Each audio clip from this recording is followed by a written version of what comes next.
Hi everyone and welcome to Book Boop. My name is Rachel and welcome to my November TBR. I'm going to talk about all the books I'm hoping to get to in the month of November.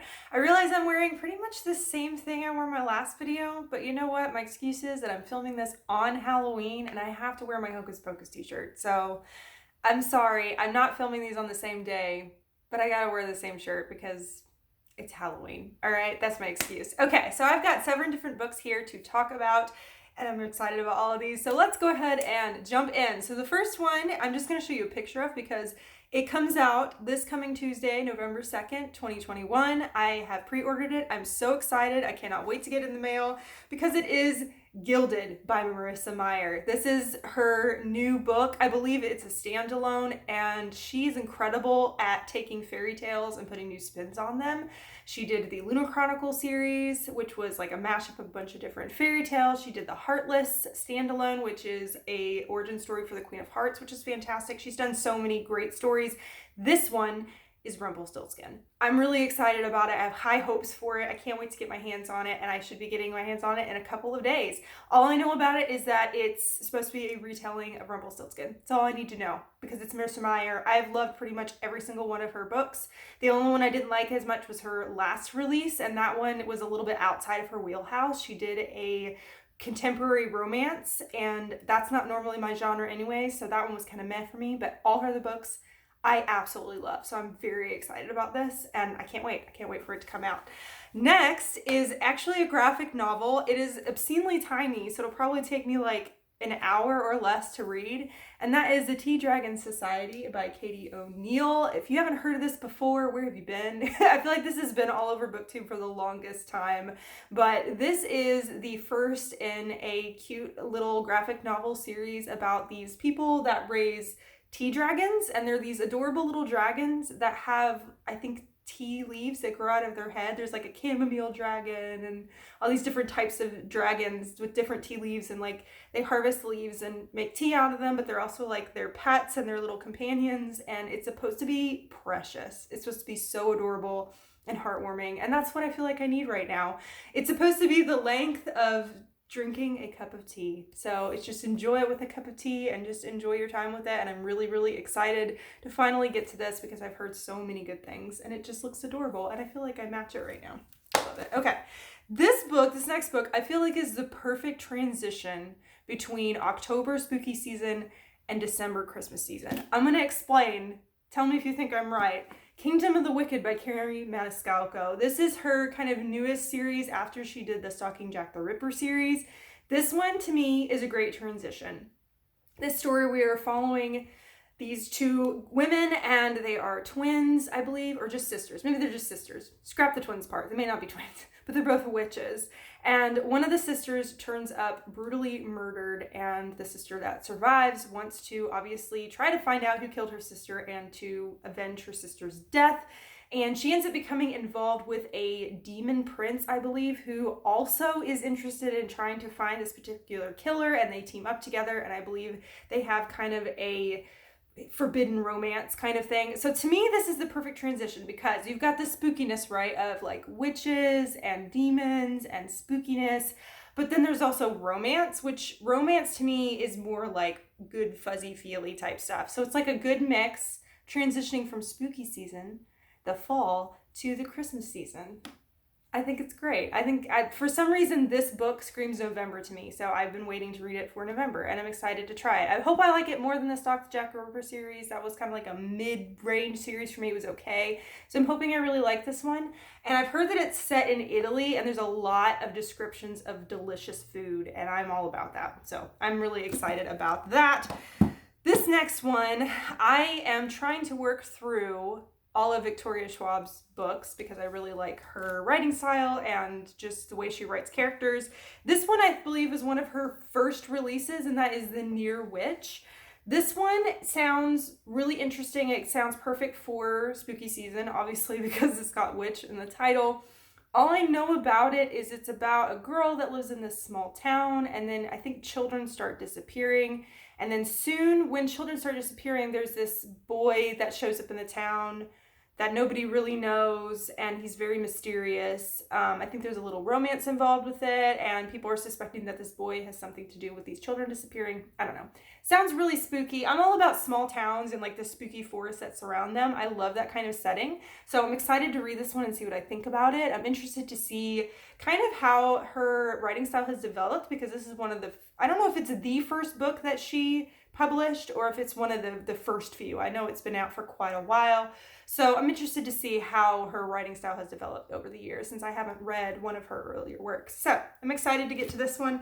And this edition has like a little, it's got a little ribbon bookmark. It's fancy. Borrowing it from the library though. But all right, next one, another new release.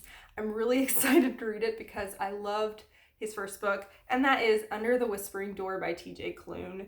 He wrote The House on the Cerulean Sea. If you haven't heard of that, again, where have you been? Because that book has just been everywhere. It is just precious and heartwarming.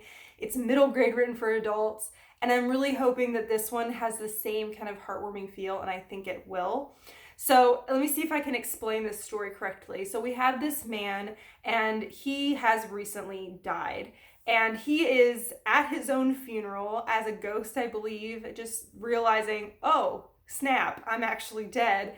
And this man comes to him, I guess is kind of like the Grim Reaper or someone that's supposed to deliver him to the afterlife. And he arrives there and takes him to this place here. And I think the guy who's died, gets to kind of spend a week of limbo here and kind of like wrap up and just sort of wrap his mind around the fact that he's dead before he's taken on to the afterlife. And I think he becomes really good friends with the proprietor of this establishment. And I think it's supposed to just be really precious and heartwarming and a reflection on life and the beauty of life. And I just think it's going to be really good. I'm really excited about it. It just sounds like such a fantastic concept. It sounds like it's going to be a little bit spooky, a little bit heartwarming. I'm really excited about it. So I'm hoping this one hits me in the feels just as much as House on the Cerulean Sea did. So I'm really excited. I think it's going to be great. Okay, again, I feel like I've got a lot of new releases in this stack. This one is a newer release as well. I think it's going to be a slow book for me because the first one was slow, but I actually ended up really enjoying it. And that is The Last Graduate by Naomi Novik.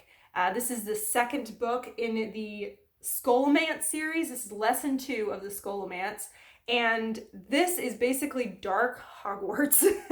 We are following this magical school that is just as dangerous to be in. And the school's basically just trying to murder you. Let me explain a little bit more.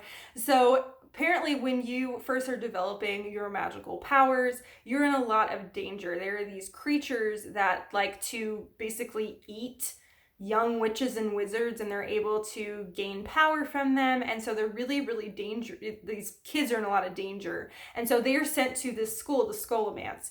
And this school, they actually enter in, and they're in there for 4 years. They do not leave. And while they're in there, it's supposed to be safer to be in there, but some monsters still get through and attack them. So it's really dangerous in there. Kids create different alliances and things to try to protect themselves. And there aren't any teachers either. They basically have textbooks and the information they need to learn their magic. And they have like different classes that are set up, but they basically teach themselves. And then they have to fight for their lives to get out of the school. So again, dark Hogwarts. And the first book was a little bit difficult to get into because the story is told very stream of consciousness. We are in our main protagonist's head, and her thoughts tend to bounce around all over the place. So sometimes I felt like it was hard to follow, but I was so fascinated by this world and this concept of this dark school, and just like how, I mean, it sounds extremely stressful being in this school. I mean, you're constantly trying to make sure you don't die every single day, and it just seems so terrifying, but it's just such a cool concept. I like the magic system, which I don't even remember how to describe that. It was a really interesting concept, and the end of it really got me, so I'm excited to see what happens in the next one. But I think this one's going to take me a little bit to get through. It's not super chunky, but it was slow going for the first one, so I'm kind of anticipating this one also is going to be a little bit slow. All right. Last one on my list is one that I've had on my trusty TBR cart for a long time, and that is The Turn of the Key by Ruth Ware. This one, again, for some reason, screamed November to me. I didn't feel like reading it in October, and November just felt like the right time, and I'm ready for it. All I know about this story is it's basically based or a retelling or inspired by The Turn of the Screw, which I personally have never read. It is a kind of suspense gothic classic. Never read it. I really should. I bet it's something I would really love. But this is supposed to be inspired by that. We've got this woman who is going to be a live-in nanny for this family. And this particular house is a smart house. Everything's hooked up to technology. Everything is smart, right? So it's like Alexa on steroids in this house. And one of the kids ends up dead, and it's pinned on this nanny. And this is about her trying to prove her innocence. And there's a lot of paranormal, I think, or just creepy aspects of this house and of the kids. And it's just supposed to be spooky. And I'm excited to read all about terrifying children in a creepy house. So I think it's going to be a good time. So I'm excited to see what I think about this one. I know this one is really popular as well, so I hope I love it as much as a lot of other people have. So those are all the books I'm hoping to read in November. I've got quite a few, and I'm excited about all of them. Excited about getting these newer releases that are coming out. Gilded. Cannot wait for Gilded. It's going to be awesome. Let me know down below what you're planning on reading in November, and let me know if you've read any of the books I've mentioned today. I'm hoping that I can have some discussions with some of you about some of these books once I've read them. It's going to be so fun. It's going to be a good time.